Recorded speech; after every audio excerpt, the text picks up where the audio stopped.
नमस्कार दोस्तों, study path में आप लोगों का एक बार फिर से स्वागत है। मैं हूं विशाल तिवारी और आज हम बात करने वाले हैं भौतिक एवं रासायनिक परिवर्तन।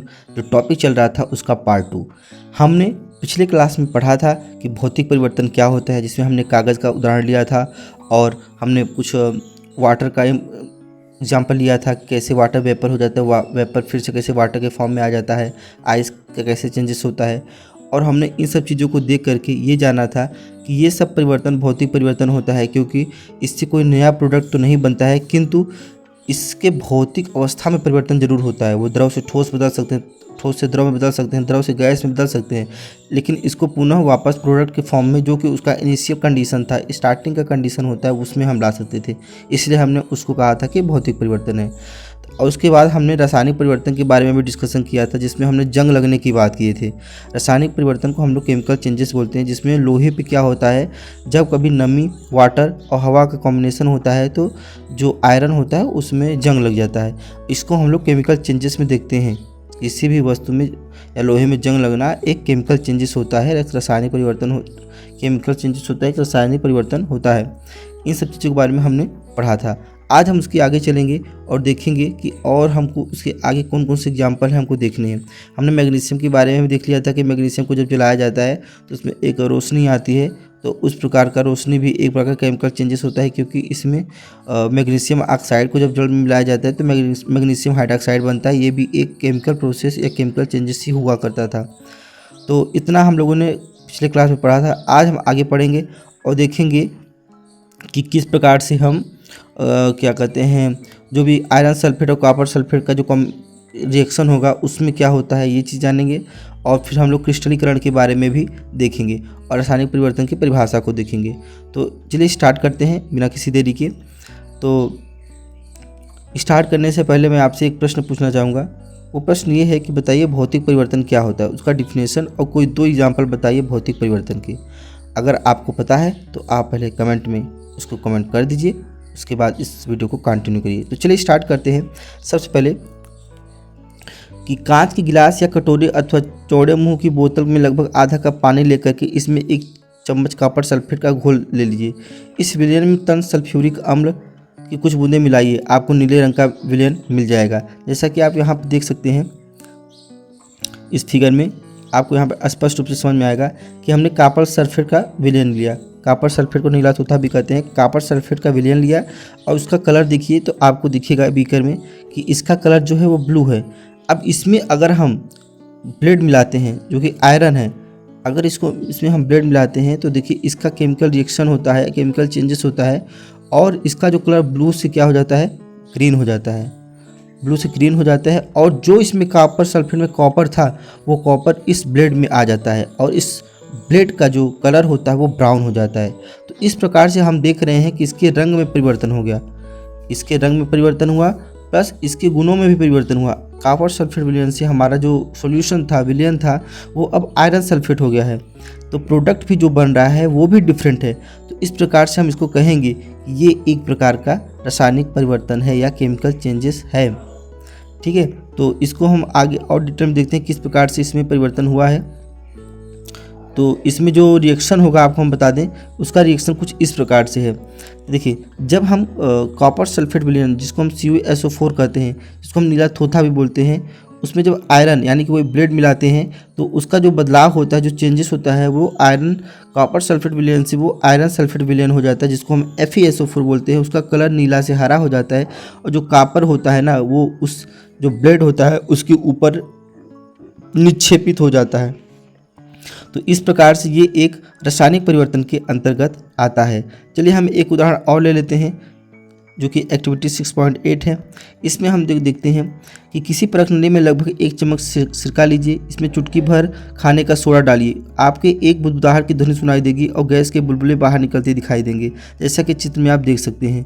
और ताजे इसमें दिखाई गई व्यवस्था के अनुसार ताजे बने चूने के पानी में से गुजारिए। चूने का पानी तैयार करने की विधि अध्याय 5 में बताई गई थी। चूने का पानी में क्या परिवर्तन आता है, तो देखिए सबसे पहले आप इसमें देख पाएंगे कि ये एक सिरका है। सिरका में हम लोग क्या करते हैं कि उसमें खाने वाला सोडा मिलाएंगे। ध्यान रखिए इस फिगर में यहाँ पर विनेगर है, सिरका है, एसिटिक एसिड जिसको बोलते हैं। इसमें अगर हम कुछ खाने वाला सोडा मिलाते हैं तो वो जो बुदबुदाहट होती है, जो उसमें गैस बनता है, उसको हम किसी एक नल के द्वारा हम किसी चूने वाले पानी में मिलाते हैं तो हमको यहाँ पर भी एक रिएक्शन देखने को मिलता है। देखिए यहाँ पर लिखा है कि इसमें हमने क्या मिलाया है, एसिटिक एसिड और खाने का सोडा मिलाया है। और फिर क्या होता है, जब इसको हम चूने वाले पानी में मिलाते हैं तो उसमें कार्बन डाइऑक्साइड आ जाता है और उसकी वजह से बुदबुदाहट की आवाज़ निकलनी शुरू हो जाती है। और आपको नीचे क्या मिलता है, एक दूधिया मिल जाता है, एक अलग प्रकार का प्रोडक्ट मिलता है जो कि इससे किसी प्रकार का लेना देना नहीं होता है। तो नया प्रोडक्ट जब बन जाता है तो हम उसको बोलेंगे कि एक रासायनिक परिवर्तन है। जैसा कि आप यहाँ देख सकते हैं इसके रिएक्शन में कि जब एसिटिक एसिड यानी सिरका को खाने का सोडा सोडियम हाइड्रोजन कार्बोनेट के साथ मिलाया जाता है तो कार्बन डाइऑक्साइड बनता है, जो कि आपको बुदबुदाहट की आवाज़ आती है, एक अन्य प्रोडक्ट बनता है, अन्य पदार्थ बनता है। तो इस प्रकार से ये पूरा प्रोसेस जो है वो इसमें दिखाया गया है कि किस प्रकार से यहाँ पर सिरके में खाने का सोडा मिलाने पर आपको कार्बन डाइऑक्साइड मिलता है और दूधिया मिलता है। तो इस प्रकार से रिएक्शन भी एक केमिकल रिएक्शन ही होता है, क्योंकि इसमें नए प्रोडक्ट बनते हैं और इनके रासायनिक परिवर्तन देखने को हमको मिलते हैं। और उसके बाद देखिए जो हमको मिला उसमें कार्बन डाइऑक्साइड तो था और चूने का पानी था, जिसको हम CaOH का ट्वाइस कहते हैं। तो इससे क्या होगा, कार्बन डाइऑक्साइड और चूने के पानी के साथ जब रिएक्शन होगा, उसमें पानी भी है, उसमें कार्बन डाइऑक्साइड भी है, उसमें चूने का पानी भी है। तो जब इसके साथ रिएक्शन होता है तो बनता है कैल्शियम कार्बोनेट CaCO3 और जल का निर्माण होता है। तो अर्थात निष्कर्ष ये निकलता है कि जब कार्बन डाइऑक्साइड को चूने के पानी में प्रवाहित किया जाता है तो कैल्शियम कार्बोनेट बनता है, जिससे चूने का पानी दूधिया हो जाता है। चूने के पानी का दूधिया हो जाना कार्बन डाइऑक्साइड का मानक परीक्षण है। आप इसका उपयोग अध्याय 10 में यह दिखाने के लिए करेंगे कि हम श्वसन में हम जो वायु बाहर निकालते हैं उसमें कार्बन डाइऑक्साइड की मात्रा अधिक होती है। ये हम लोग पढ़ेंगे जब चैप्टर नंबर जो 10 आएगा, उसमें हम श्वसन चैप्टर है, उसमें हम इसके बारे में डिटेल में पढ़ेंगे और देखेंगे कि यही प्रोसेस है जो हमें देखने को मिलता है हमारे श्वसन की क्रिया में। हम जो ऑक्सीजन लेते हैं और कार्बन डाइऑक्साइड छोड़ते हैं। तो इस प्रकार से यहाँ पर हम लोग जितनी भी चीज़ें देखे हैं सब में रासायनिक परिवर्तन हुआ है, केमिकल चेंजेस हुआ है।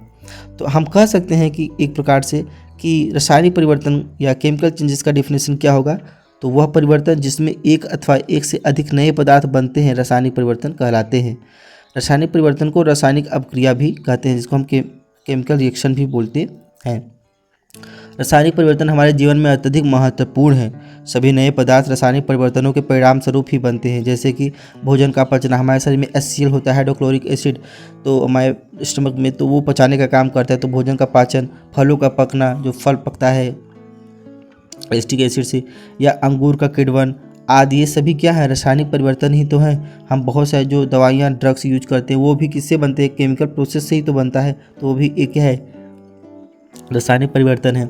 हम लोग जो प्लास्टिक यूज करते हैं, डिटर्जेंट यूज करते हैं, साबुन, जितनी भी चीज़ें हैं आप अपने आसपास देखते हैं, ज़्यादातर चीज़ें रासायनिक परिवर्तन के फलस्वरूप ही बने हुए हैं।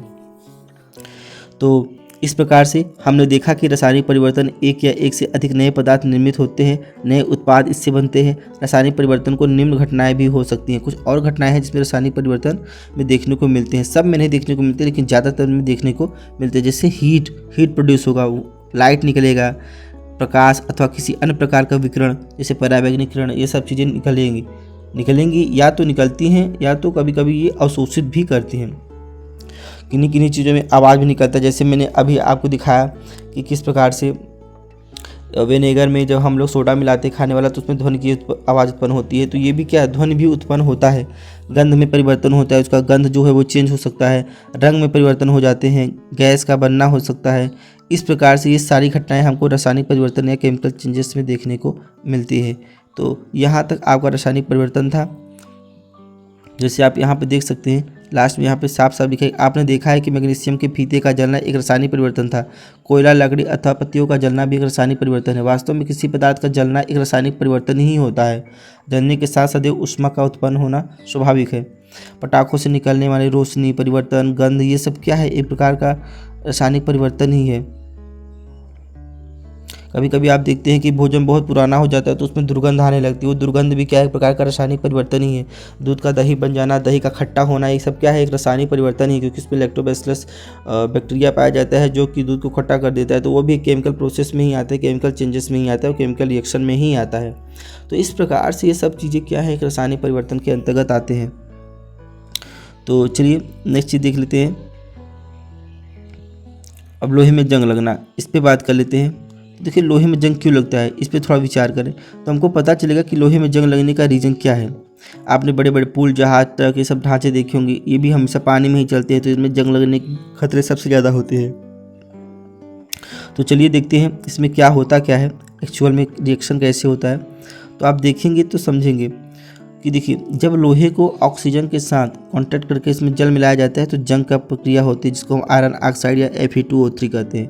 मैंने आपको पहले ही बताया था कि लोहे में जब ऑक्सीजन या नमी और जल मिलाया जाता है, इन तीनों का कॉम्बिनेशन होता है, तभी जंग लगता है किसी भी आयरन में।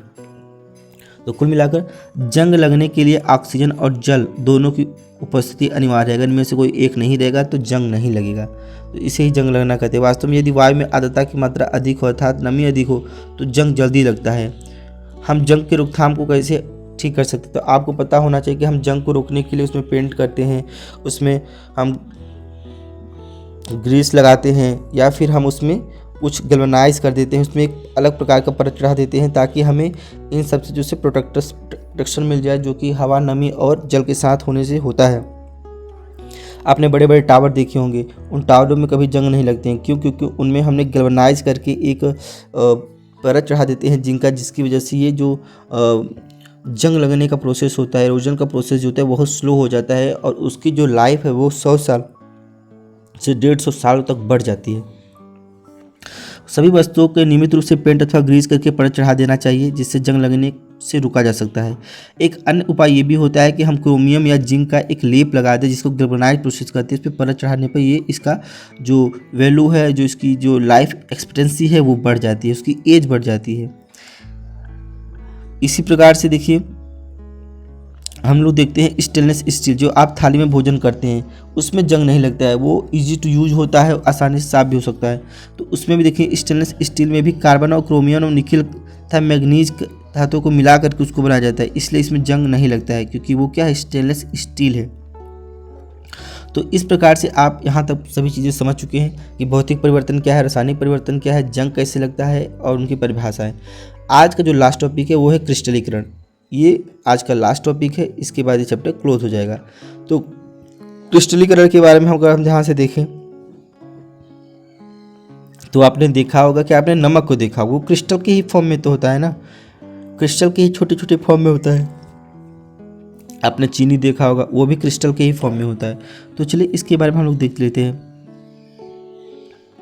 देखिए इसमें होता क्या है,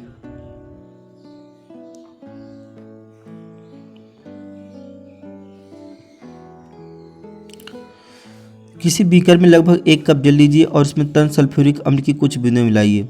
हमने जल लिया, उसमें टन HCl हमने उसमें मिलाया और जल को हमने गर्म करना शुरू कर दिया। जब जल उबलना आरंभ कर दे तो उसे धीरे धीरे उसमें कॉपर सल्फेट का पाउडर मिलाते रहिए। उसे तब तक मिलाते रहिए जब तक कि वो कॉपर सल्फेट का पाउडर है उसमें एकदम से मिल न जाए। वाटर लिया, उसमें टन HCl मिलाया, उसके बाद उसमें कॉपर सल्फेट मिलाते रहेंगे, तब तक मिलाते रहेंगे जब तक वो पूरी तरीके से संतृप्त ना हो जाए। फिर